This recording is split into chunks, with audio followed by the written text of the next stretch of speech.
We usually have at our seminars 30, 40 minutes of a lecture, a presentation, and then we will have time for questions and answers. And without any further ado, I give this floor to you. Right. Thank you, Father Oleg.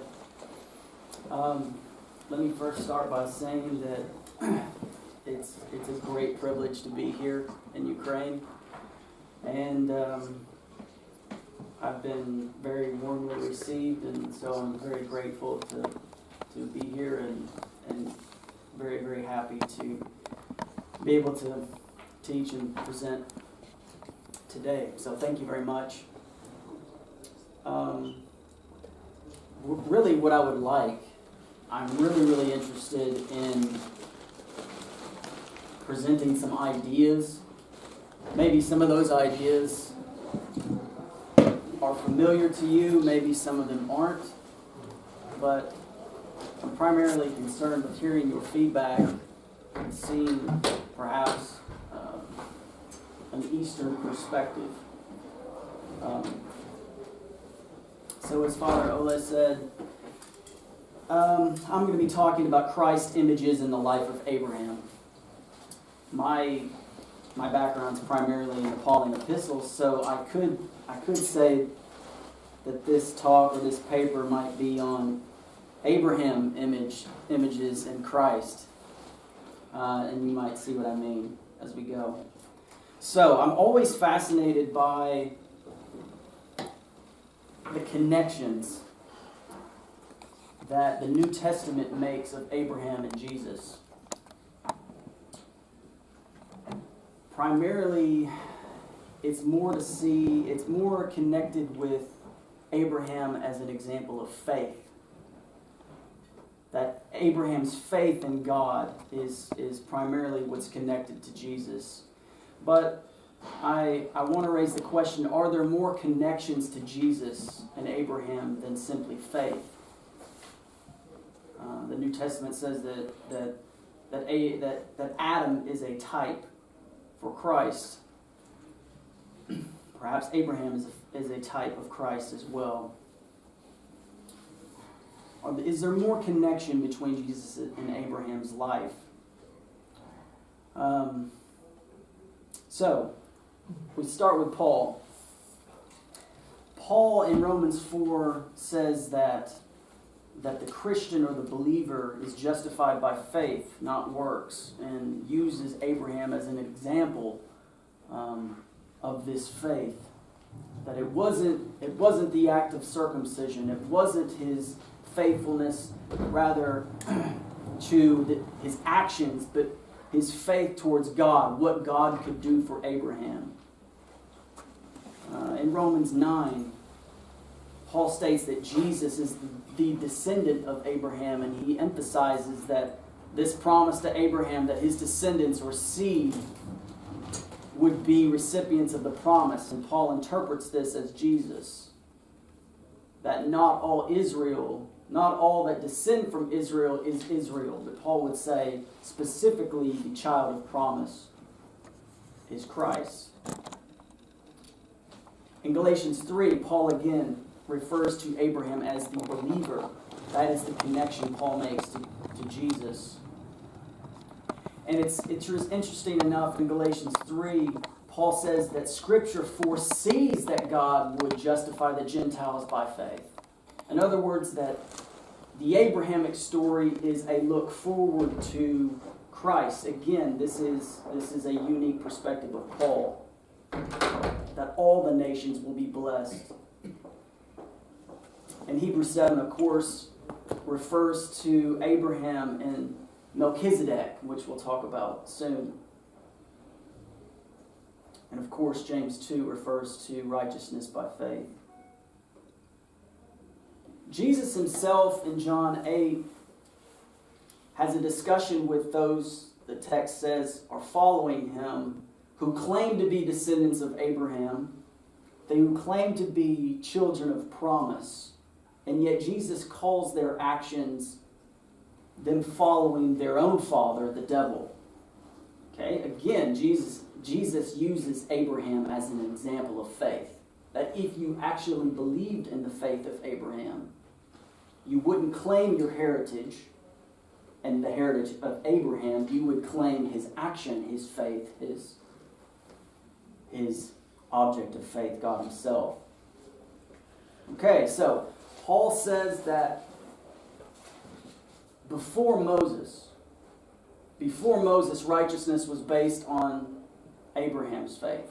That like Abraham, righteousness comes from faith, not through the law of Moses. But Jesus says in John 8 that before Abraham, I am. So we see that Jesus himself is connecting himself with the story of Abraham. And in fact says that Abraham would rejoice at the day of Jesus. Verse 58 of chapter 8. Verse 56 of chapter 8. That Abraham would rejoice because Abraham himself would see Jesus as the true heir. Okay.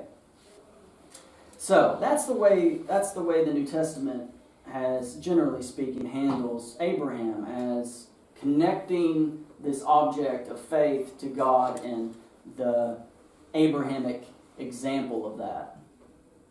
I want to raise some events in the life of Abraham that potentially hint or are fulfilled in Christ. We see the connection possibly even in the actions in the life of Abraham. Okay, we see that Abraham is called by God to leave his country, to leave Mesopotamia. Abraham was probably a pagan. He probably worshipped at the ziggurat of Ur, possibly, right? He was called in. He's called out of his country. He's called, the text says in Genesis 12, he's called from his people. He's called from his father's house to be a foreigner, to be an alien in a foreign place. And that he would be the recipient of a great nation, a great blessing, that those who blessed him would be blessed and those who cursed him would be cursed. I feel like this is one of the strongest connections to Christ as well, where we see that Paul himself says that the place that Jesus holds in heaven was not something to be grasped, equality with God, leaving his Father's household to be an alien in a foreign world, who he would raise up a great nation, not based on ethnicity, but based on the faith of Abraham. That not only would they be a blessing, or receive a blessing, but they would be a blessing to the world. And of course, we see the repercussions of the curse of Jesus, the curse upon Jesus, as receiving the curse of God. So straight away, the call of Abraham is very similar to Christ. In Genesis 13, we see that Abraham is so blessed and rich with his nephew Lot. It says that they had to split, they had to separate from each other, that Abraham gives Lot, his nephew, the lesser of the two, the option of which land he will choose, and he said he will go the separate way. It says, interesting enough, that Lot looked to the east and he saw the valley as if it was the garden of the Lord.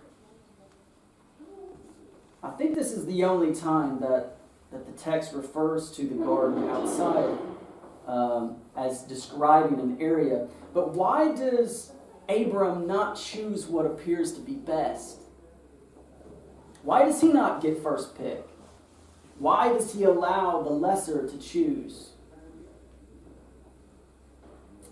He allows the choice to go at his own price. He allows the promised land, or what appears to be paradise, he allows the lesser person, Lot, to choose. And we see that it costs Lot dearly.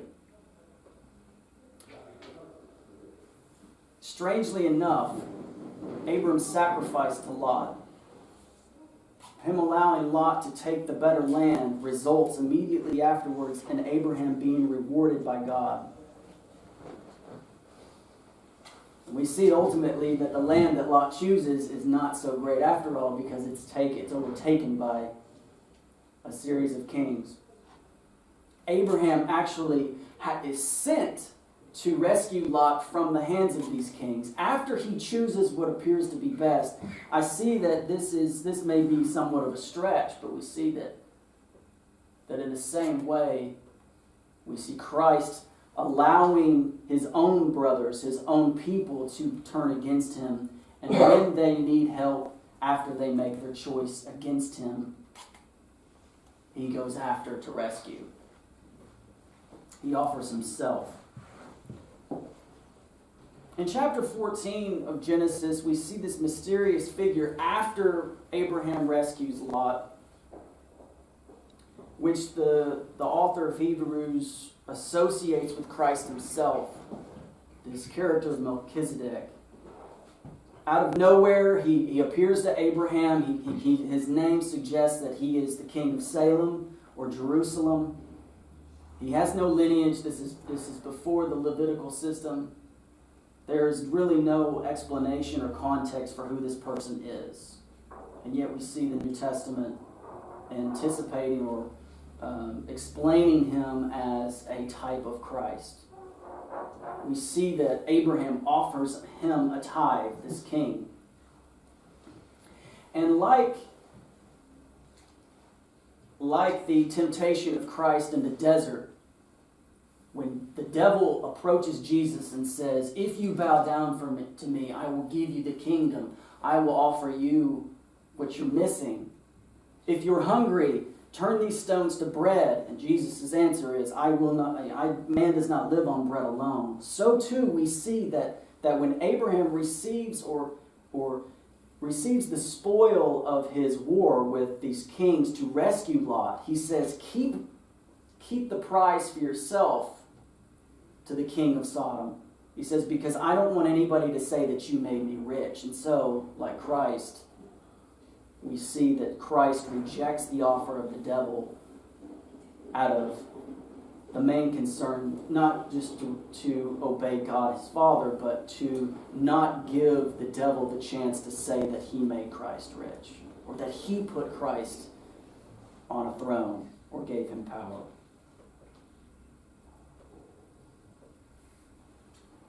Okay.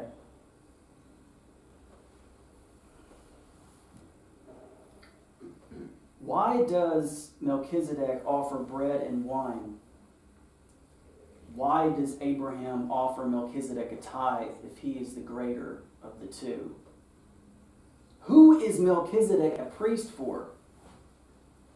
Now, these questions are not altogether clear, but we see that the interpretation of the story by the New Testament authors is that this is some type of Christ image. This is some type of foreshadowing of what's to come. That Christ, the true priest that is not from the tribe of Levi, is of this tribe without genealogy, without history, without a perpetual priest, a perpetual king.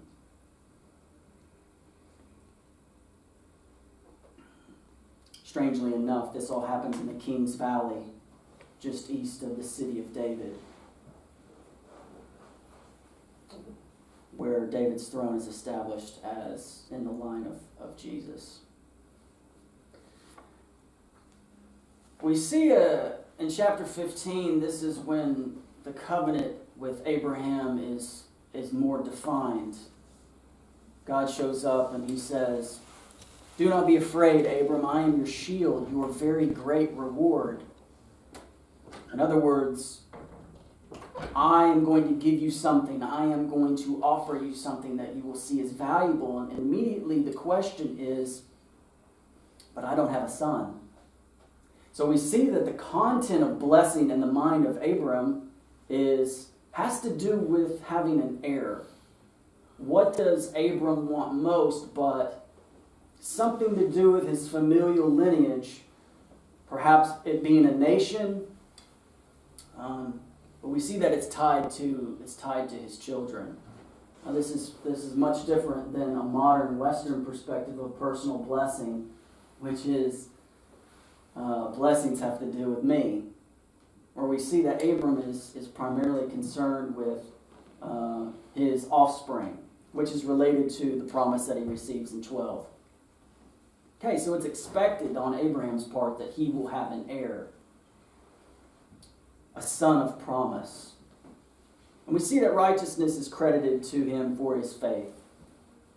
In other words, a declaration upon the guilty that they aren't guilty, even though they are guilty. Okay? Abraham asks, how can I trust you? And we talked about this briefly in the Paul class earlier this morning. But this is perhaps one of the most significant associations with Christ, is that immediately God does not say, you can trust me because I'm God, but I will show you. He says, bring a heifer, bring animals. In other words, bring a sacrifice. How do I know that you will come through with your promise? That I will be blessed and that the world will be blessed through me. And he says, I will make a sacrifice. And we see that normally with the splitting of the animals, this represents some type of a curse or ritual that says, if we enter into agreements, may what happened to these animals happen to us if one of us breaks the agreement. And we see that Abram is put to sleep. He falls to sleep. How can Abraham trust God? Well, God puts Abraham to sleep and says, I will take the responsibility that this will happen. Okay? The smoking fire pot, the torch of purity. Right? So too with Christ we see that. How can I trust you, God? How can I trust that you can declare me righteous? Not bring me a heifer, but bring me my son. The smoking fire pot is the Holy Spirit that purifies the heart of those who trust.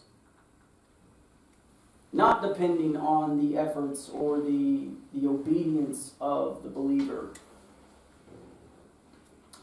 In Genesis chapter 17,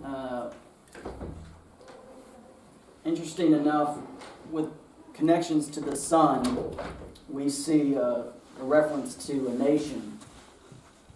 And I'll just read from verse 6. I will make you very fruitful. This is God speaking to Abraham. I will make nations of you. Kings will come from you. I will establish my covenant as an everlasting covenant between me and you and your descendants for generations to come. What strikes me as interesting is the plurality of nations, whereas we see that the house of Israel sees that this is primarily for Israel. At least that's how Paul interprets it in Galatians and Romans. That Paul says that the Jews saw and claimed Abraham as their father exclusively, rejecting the Gentiles. And yet here the promise clearly states that it's not just the descendants of Jacob, but the descendants of Abraham. Where other places Isaac is emphasized, opposed to Ishmael. But we see later on, after the death of Sarah, that Abram has another wife, Keturah, and so we have the tribes of Midian and other foreign non-Israelite nations coming from the father Abraham, which suggests and includes Gentiles. It's always fascinating to me to see how Paul doesn't mention this in his argument with the Judaizers over whether one should become circumcised, whether one should become a Jew before they are a Christian. So we see that this land, this nation, is going to be given to the descendants of Abraham as Christ, as Paul states, is given Canaan, is given the Jews in Romans 9, despite their rejection of him. My covenant is an everlasting covenant in your flesh. Okay? Obviously, this is talking about circumcision. And yet, the Hebrew word basar, that's translated your flesh, often represents body and mankind. That we could reinterpret this with Christ in mind as my covenant is an everlasting covenant, not in your flesh of your descendants, but through a body of your descendants.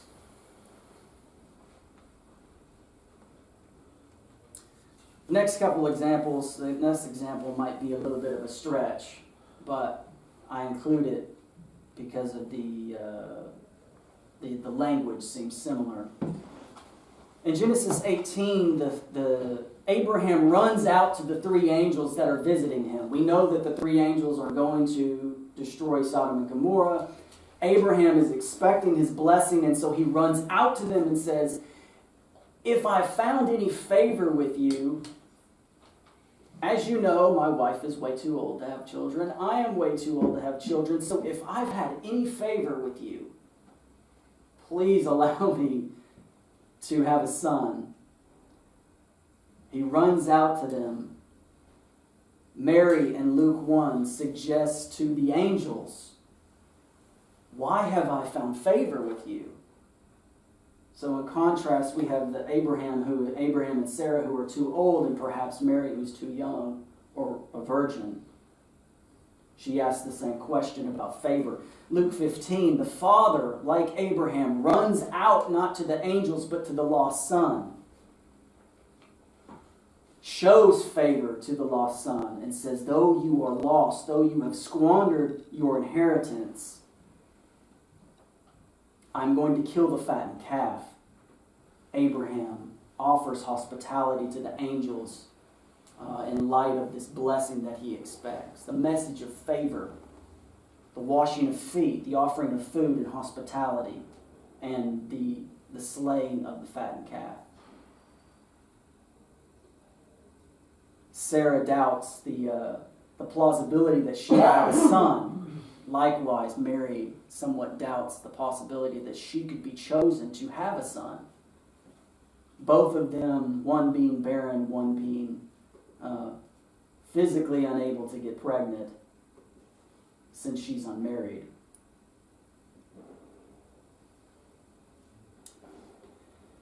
And of course, this is probably the most widely cited connecting Abraham and Jesus is Genesis 22 with the sacrifice of the only son.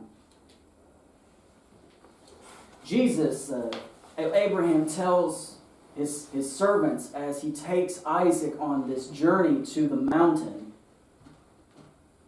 He tells his servants to stay behind. Where you go, where I take my son, you cannot go, Jesus says to his disciples before his death and resurrection. I am going a place where you cannot follow. We know that Abraham is taking his son to his death. The text says his only son who is loved, and emphasizes the love of the son. The son that is expected to be the promise or the fulfillment of the promise is offered to test the patriarch. That this sacrifice is to be on a high place on Mount Moriah, which we know from other sources is Zion. To test Abraham's faithfulness, and Isaac, I suppose. They climb to the high place, and the text tells us in Genesis 22 that Abraham has the fire and the knife, and the boy is carrying the wood, or the etz in Hebrew, on his back. We know that the wood of the wood that would burn the boy, is carried on the back of the boy, the favorite son, the only son of promise, which draws the imagery of Christ carrying the wood of the cross to his own pinnacle of death, the place where he would be sacrificed. God will provide a lamb, my son. In the future tense, this area is called the place where God will provide, anticipating that when the boy or the knife is stopped and Isaac is spared in his life, And though the ram is offered in his place, we see that in the future there is another offering, not for in the place of Jesus' life. That knife would not stop. Jesus would actually die, but through that death would be the provision, I'm guessing, is what Abraham is referring to. And the name of the place God will provide anticipates that, perhaps unknowingly.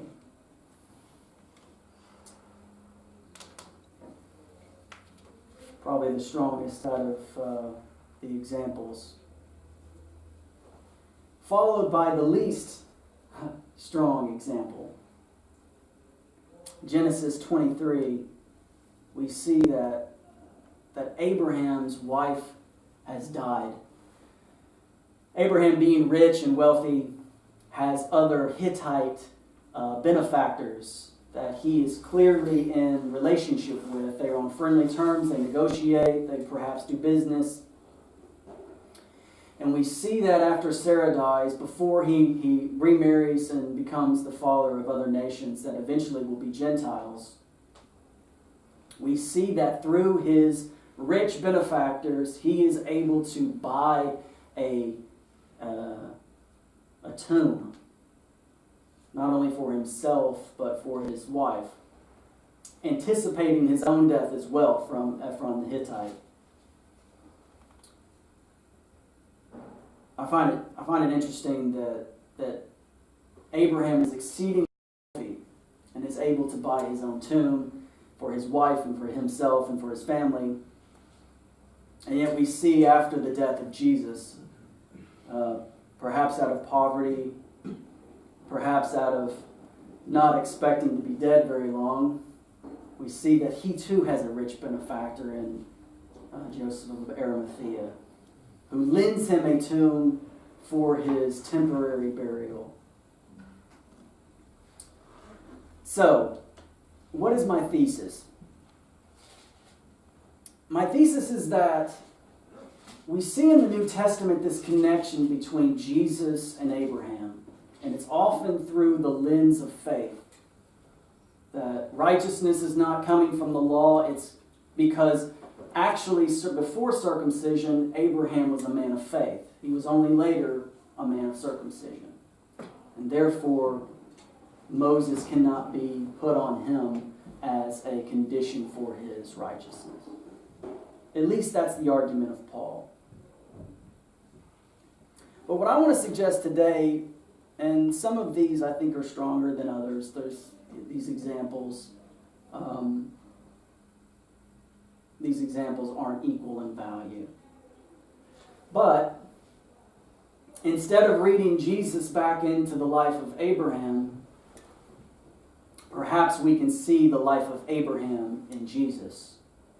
Just little subtle ways that the authors are implying the fulfillment of Abraham as the person of promise. That not only would he receive descendants that would eventually become the nation of Israel, not only would he be a recipient of this promised land, not only would he be a recipient of a blessing, but specifically that the blessing that comes to Abraham and to the nation of Israel would be for the sole purpose of blessing the world, blessing the Gentiles, which is clearly seen in the promises that are given to Abraham.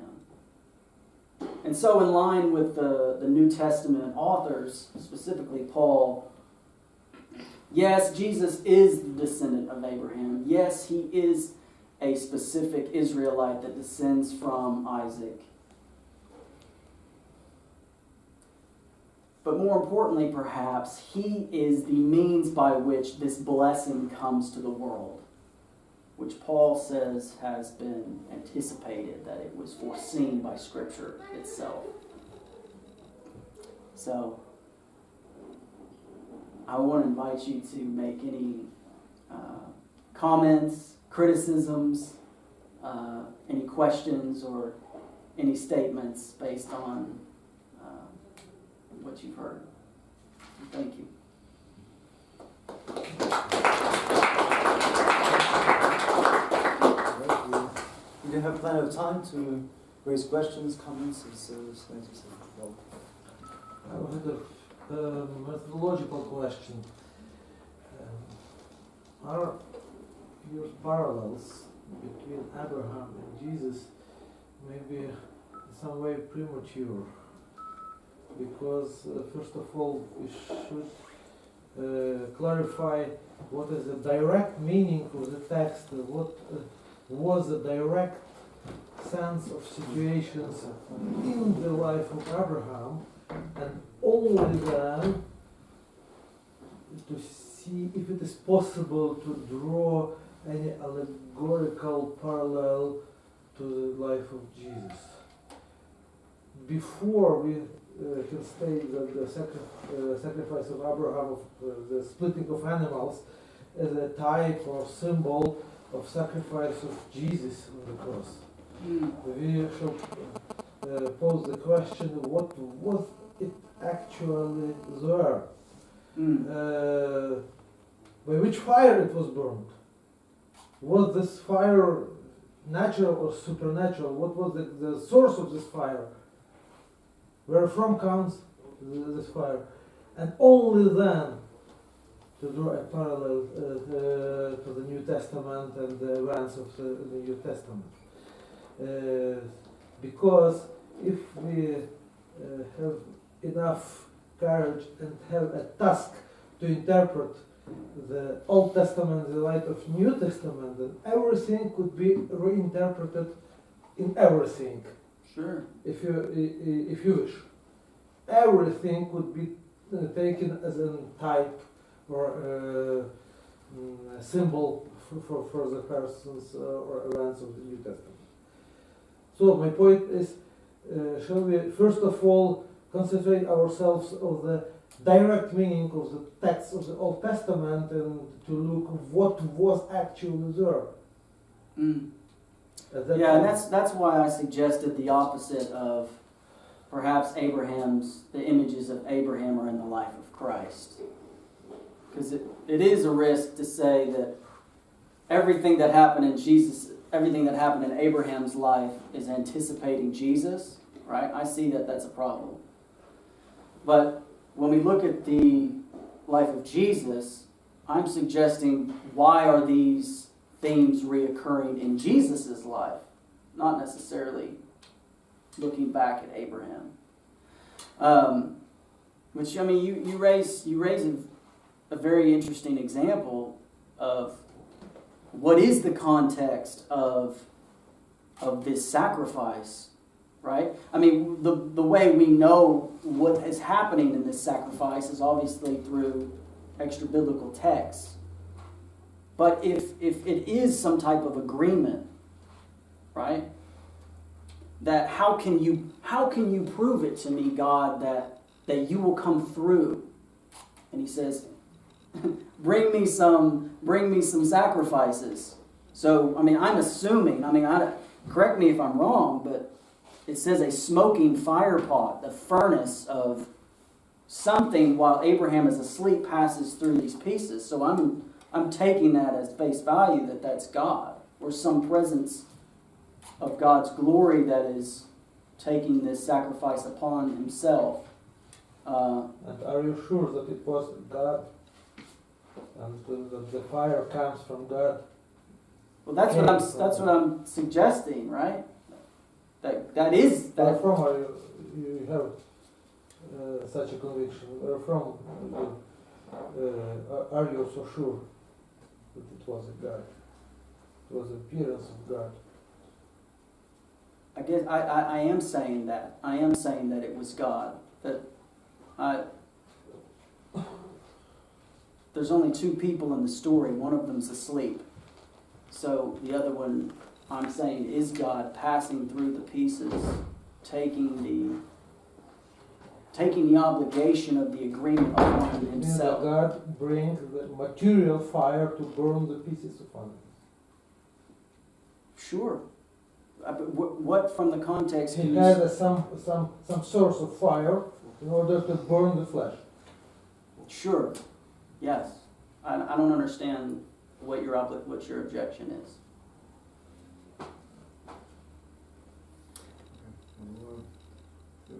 have time for coffee as well, so maybe some of the more deeper questions we can Sure. continue and develop Sure. further on. Any other questions? Thank you very much for your lecture. And I have a question I always ask on the meetings such as this one.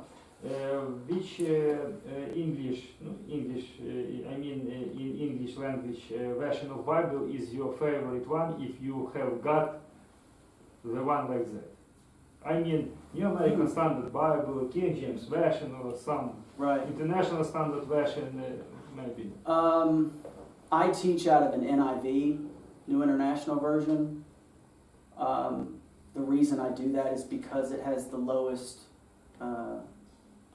It's basically written for 12-year-old comprehension, and that's not a jab. That's not derogatory at all. But I primarily teach to people that are speaking in English and as their third, fourth, fifth language. So it's easiest to understand as far as translation is concerned. It really just kind of depends on what you prefer. There's other translations such as the New American Standard that's more aimed at translating word for word as opposed to meaning, right? So it's you kind of have to pick your preference based on what you want the text to accomplish. Because sometimes if it's translated word for word, it's not as clear as it would be in a foreign language. So, but this is a New International Version. This yeah, right, yeah. New International Version. This is, yes. New International Version. Yeah. Thank you very much for your No problem. answer.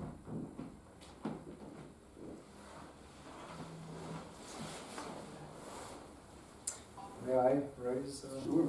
I've noticed that your dissertation was in Galatians and how they were interpreted by Origen, Mm-hmm. Alexander. So this is something that is connected to your topic that you described right now, you presented, but also to different layers of interpretation that we may have in the scripture, right? That's what Origen would be famous about, right? Sure, yeah. Slicing different aspects.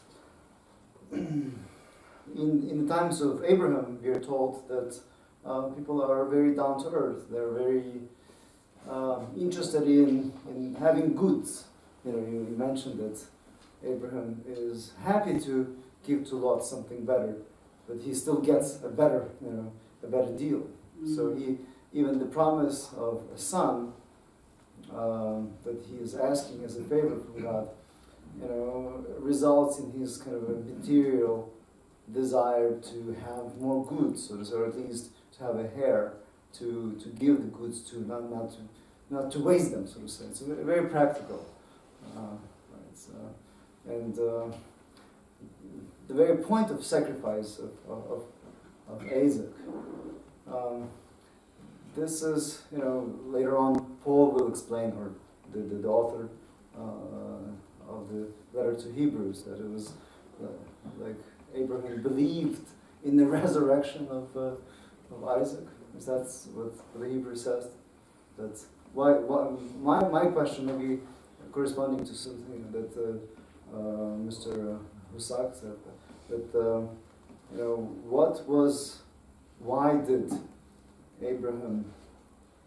why did he agree to put his own son, not just at risk, but put to death?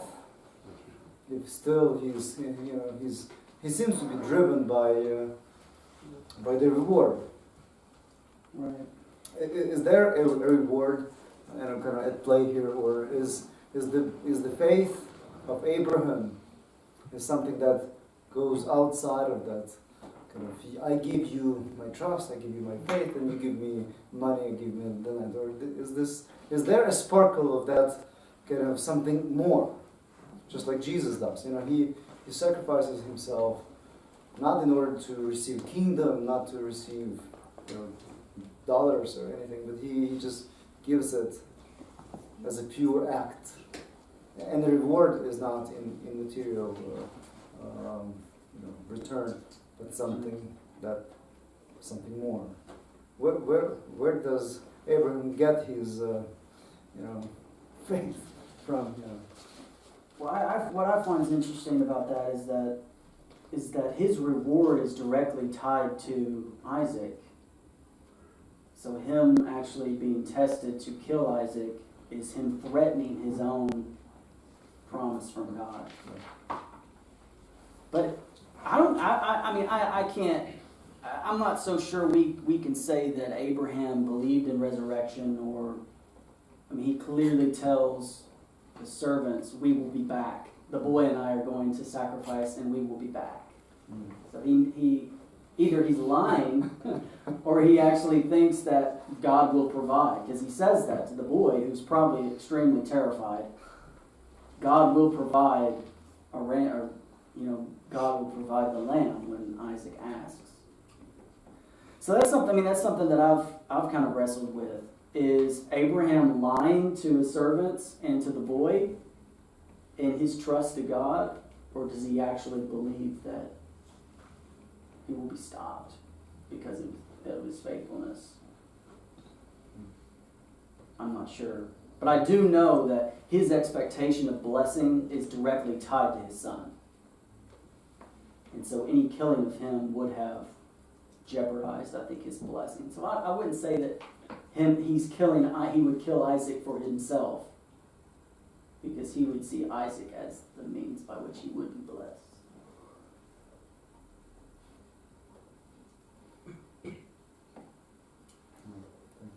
Yes, sir. I'd be interested to know if you are religious, and what religious denomination, if you are. Am I religious? Yeah. I would say, I'm religious. I'm a Christian. My faith is in Christ alone and through faith, and I would very much align with Paul in that way. That my denomination, I grew up in a non-denominational church. I would say that I'm currently affiliated with the Free Church of Lithuania. So that's currently my denomination. I don't really know what else to say other than that. I think because of my own heritage and my own upbringing, I haven't grown up with an emphasis on a particular denomination. I teach at an ecumenical school. So I would say that I'm a confessional Christian. But as far as any allegiance to a denomination, I don't necessarily have one.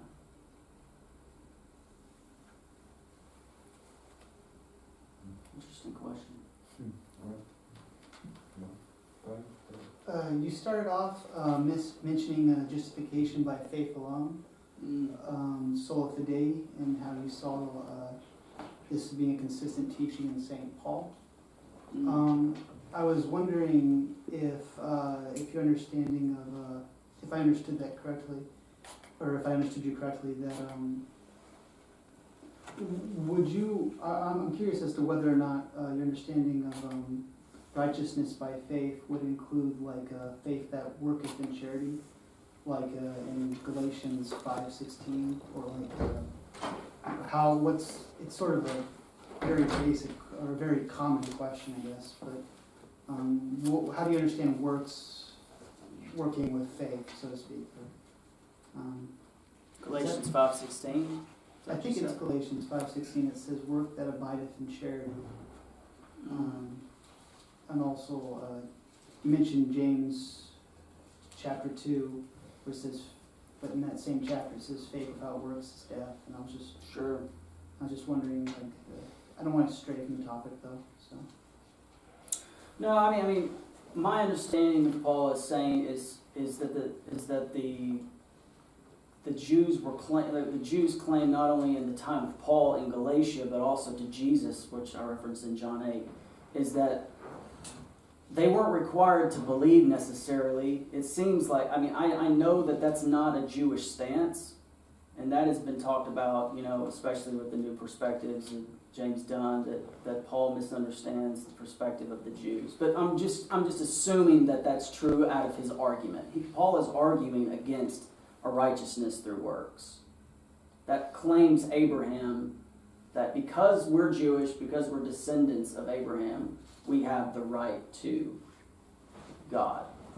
Okay. Whereas that is associated with we would have a relationship with God because of the covenant with Abraham, and therefore we live out the works of Moses. We live out the law of Moses in light of that relationship. But it seems that the Judaizers in Galatia are saying, no, you have to be circumcised to be Christian. And Paul is saying that is a justification by works. To follow the law, to become a Christian, is suggesting that one must do. And I'm saying that Paul is suggesting that a justification by faith removes that barrier. The fact that Paul and Barnabas say we're not obligated to be circumcised. Even though, Paul doesn't say that, Barnabas says that. So as far as justification by works is concerned, I would say that there isn't one. That works are more of an outpouring of faith that exists. That faith without works is dead. In other words, it's meaningless, it's useless. If you're not going to work, then you perhaps don't have the faith that you say, to quote Paul, the faith that you say you have. Does that make any sense? Yeah, no, I understand what you're saying. I hope I didn't deviate too much from the main topic, which is comparing Abraham with Christ. So that does make sense. Specifically the part about works of the law, because it's written to the Judaizers. So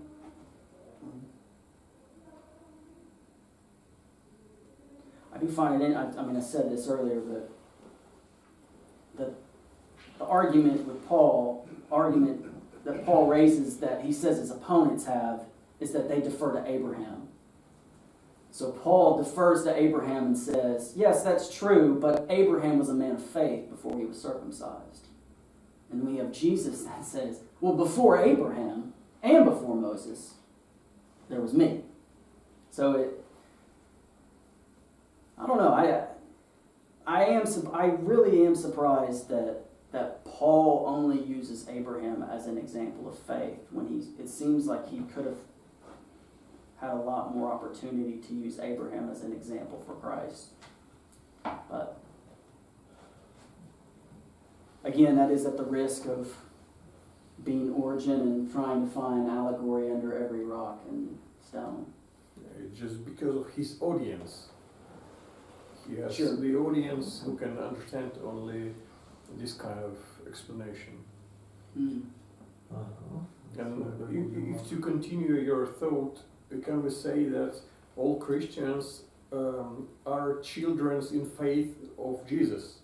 So that means that's why we don't need to make any connection with Abraham. Because if we are children of a kind of new Abraham, yes? So that's why our connection, Gentiles. The Gentiles' connection should be only with Christ. And this gives you like a newborn instead of be children of Abraham. Yeah, I to some extent I agree with that. But the argument that Jesus and Paul are making is that they're not saying that the Jews are wrong. They're saying that the Jews misunderstood. That they're actually that God wasn't joking when he said that Abraham's descendants would be blessed, and that not only would they be blessed, but they would be a blessing. I mean, we see this in Moses, that when the Spirit comes on Moses, and then the Spirit comes on others, Joshua goes to Moses and says, aren't you going to stop them? You're our leader. You're the only one that's supposed to have the Spirit. He says, I wish all of Israel had the Spirit. Right? It goes even further that you were going to be a kingdom of priests. In other words, the Jews were chosen and were blessed to be a blessing, which would ultimately result in the Messiah, through the blessing through the Messiah. So I don't think that Paul is discrediting Abraham. He's saying that Abraham had, this is Paul saying this, Abraham in Scripture foresaw Jesus with this promise. So we can say that Jesus is the descendant of Abraham, but also that the Jews were repeatedly called to take this message of Yahweh to the world, but that didn't work out.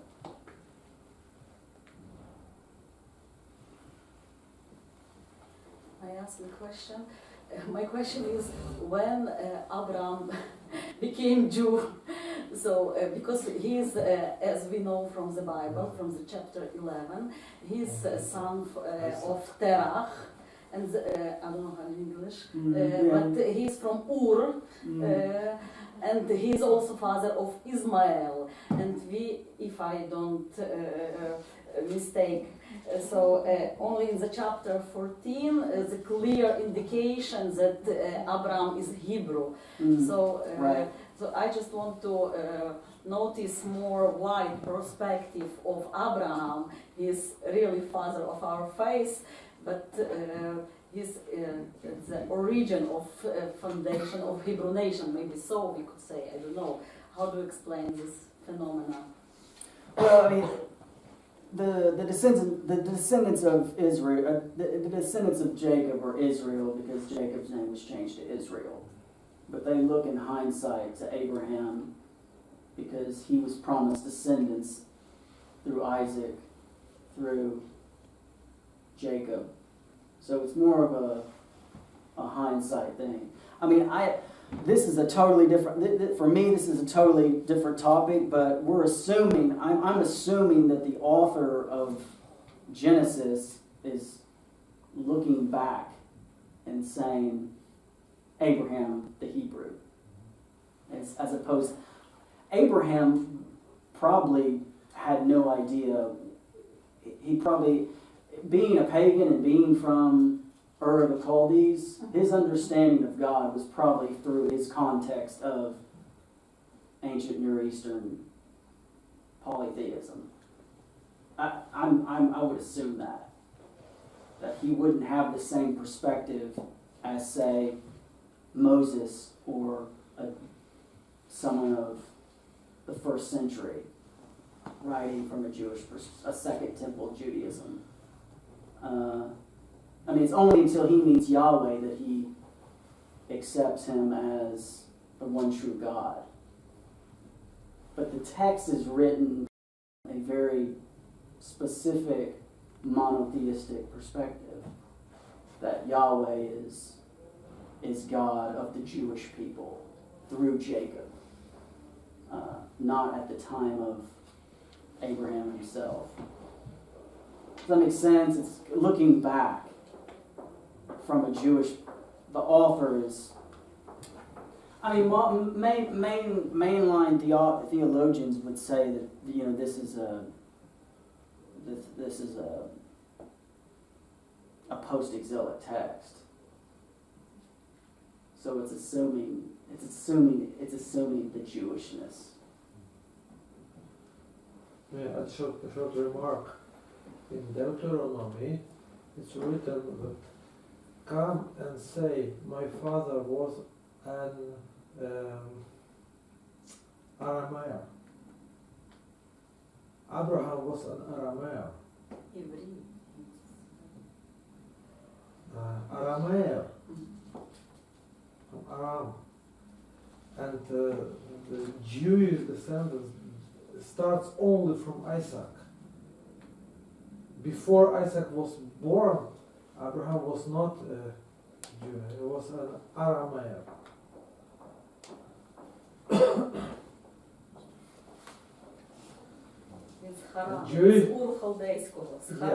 Yes, and the Jewish line starts with Isaac, with the promise and the birth of Isaac. As Melchizedek blessed Abraham, there were not Jews, such a nation didn't exist.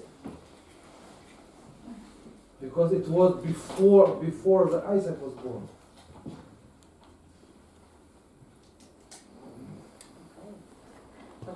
In the text we have in chapter 14, verse 13, Авраамові Євреєві.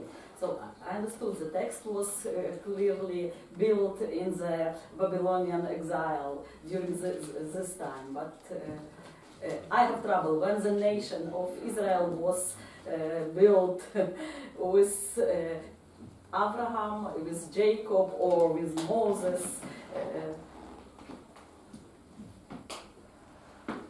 All of them. And I just want to recall the most wide perspective of Abraham as a descendant of Terah from Ur di Chaldea. So just this was my remark. And Bible nature shows us also the foundation of Hebrew nation as such.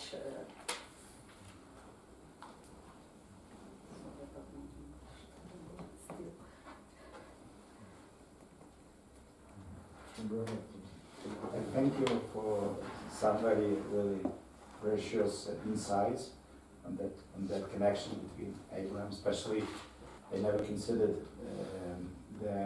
this connection between the Machpelah cave and the tomb of Jesus in that way for this notion of benefactors. So thank you, and I have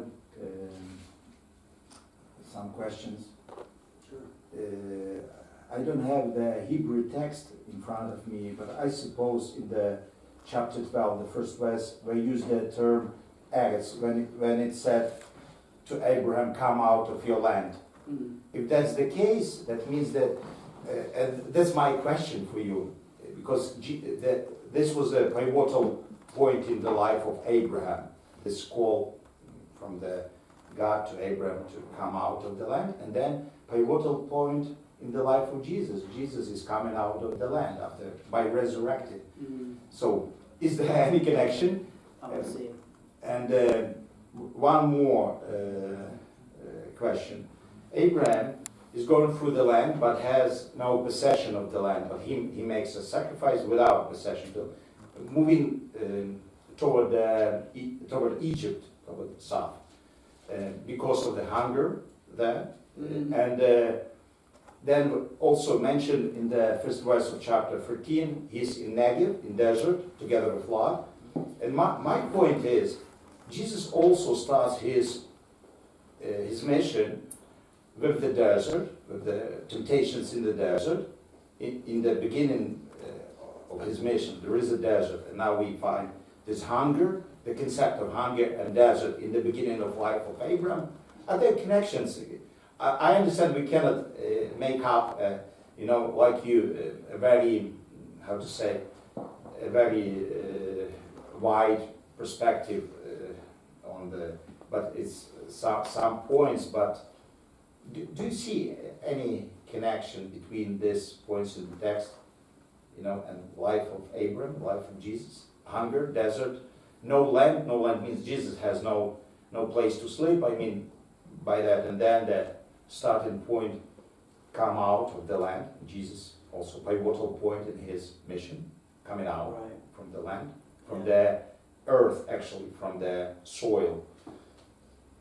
Have you reflected on that? I don't want to kind of try to find all these connections and say that they're purposeful. However, I think that the Bible is extremely repetitive. It's not just Abraham and Jesus, but the idea of there always being a favorite son. We have David, Joseph, Jesus, Esau, Isaac. I mean, it's over. Barrenness, Rebecca, right? Eli's mother, Hannah. I mean, Mary's a virgin. Sarah. This idea of barrenness. the impossibility of having children. I mean, the favoritism of shepherds. You know, the angels appear to shepherds. Jacob's a shepherd. Esau's a shepherd. Joseph's a shepherd. I mean, David's a shepherd. It's just Jesus is a spiritual shepherd. I mean, I think that these ideas of calling out, being an alien, being a foreigner in a place that's not your own. I think yes. I think that the text is purposefully drawing on these themes. Do I think everything's connected? Out of the land is the... Yeah. I don't know about resurrection, but definitely being called out of by one's coming home. out of the land, and Jesus by coming out of the soil also. Family. Coming out of the family also. Yeah, that's what was said before in your presentation. Yeah. Just like separating from the Father's house. Very, very nice. I mean, but is there a connection? We don't exclude that one text can have two connections, different connections. The text is very rich. Yeah. Three, four. But going back to this gentleman's comment, like we're assuming that he was buried in the ground because we bury people in the ground, whereas in the context they're buried in caves. So can we make that connection for them? Because did they have being buried in the ground as their kind of their expectation? Or are we reading that into the text because maybe we bury people in the ground and we don't bury them in rock tombs?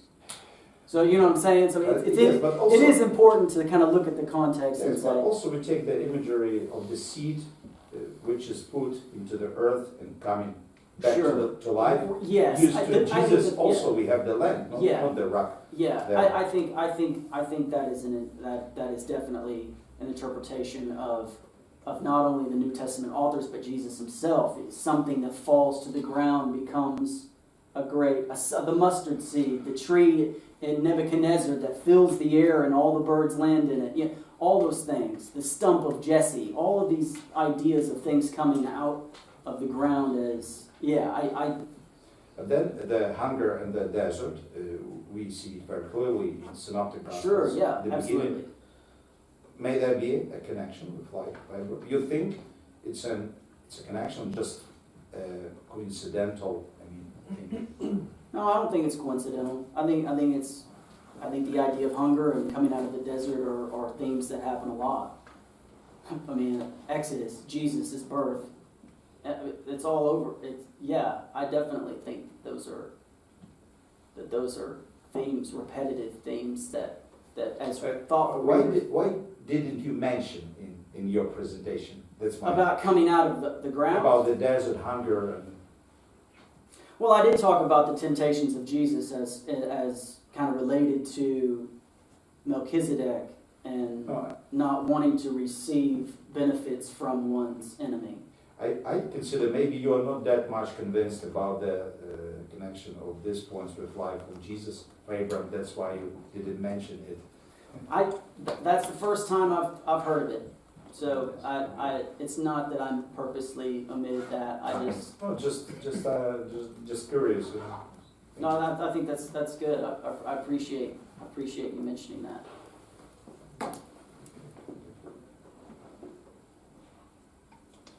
Well, if I may jump in with two methodological questions. First, what would be the criteria, right, for making these connections? Well, Paul has his own method. He's very courageous. He's very audacious to say not just the faith of Abraham, but I'm going maybe not so much to Paul, but to the letter of Hebrews, right? It enumerates the whole history of salvation of the Old Testament. So there's kind of typology as a key. Right? That's one thing. How do you establish an adequate, truthful, authentic, I don't know, call it as you wish, methodology to create these connections? Because some of them may be this, pulling too much, and some of them are very clear. Absolutely. The second question, a little more difficult. This is something that a lot of the scholars are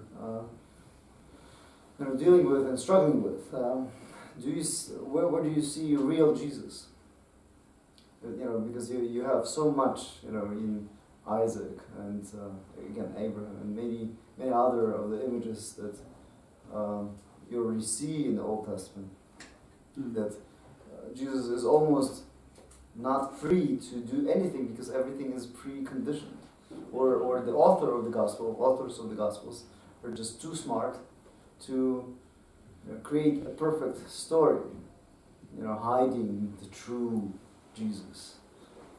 Can we see the real Jesus behind these stories, or we're just left with these perfect matches? That's a historical, critical, challenge that we all have to do with. Yeah, those are both. Those are both difficult questions. As far as methodology is concerned, I am simply offering suggestions. If so much of the church fathers for me, I'm questioning, where did that come from? How did you get from this to this, then tie that to Jesus? So I find that historically theologians, especially in the first 4 centuries, are trying to make these connections, are trying to tie the story of Jesus to the Jewish history. I think that if there was a methodology everyone could agree upon, there would be one. Fair enough. There's, as far as what is the true Jesus, I think that one of the easiest things to do, at least in modern scholarship, pretty much started in the 20th century, is to assume that everyone doesn't know what they're talking about. That Paul doesn't understand what Jews really believe, even though he says he was the Jew of Jews. Right? To say, Paul didn't really understand the Jews' argument about Jesus. It's like, well, how can we assume that? So Jesus ties himself to Abraham or to the new Adam. I'm kind of inclined to assume that he understands until there's reason to doubt. I think that's the only, not just because I come from a confessional standpoint, but that it doesn't really make sense for Jesus to make up something about Abraham to prove himself if did you see what I'm saying? At the end of the day, it's either Jesus is God or he's not. So if that's the stance, then you don't have to use whether Jesus is comparing himself to the real Jesus or the Jesus of history or the internal connection is. I just don't think that's the way to go about proving that Jesus isn't God. By saying, oh, Paul didn't understand this, and therefore what he said is invalid. He's either invalid or he's not. So I feel like the quest for the historical Jesus has kind of turned around a corner of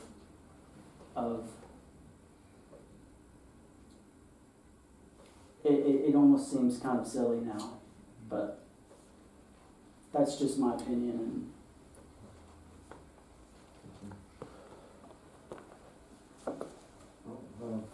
We still have maybe time for 1 or 2 questions. If anybody is eager, or some reflections, or maybe some students would like to contribute to this extremely profound and interesting discussion that we are having.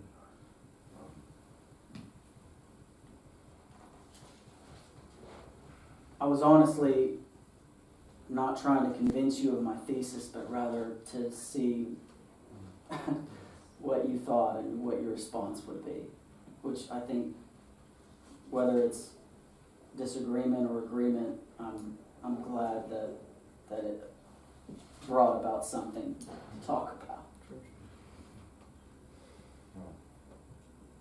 If there are no other questions, then allow me to express my deepest gratitude, and on behalf of the whole group, on behalf of the university, and on behalf of the Faculty of Philosophy and Theology, to thank you for this wonderful presentation, for your contribution to classes that you have already taught today and you will teach over this week. So thank you very much.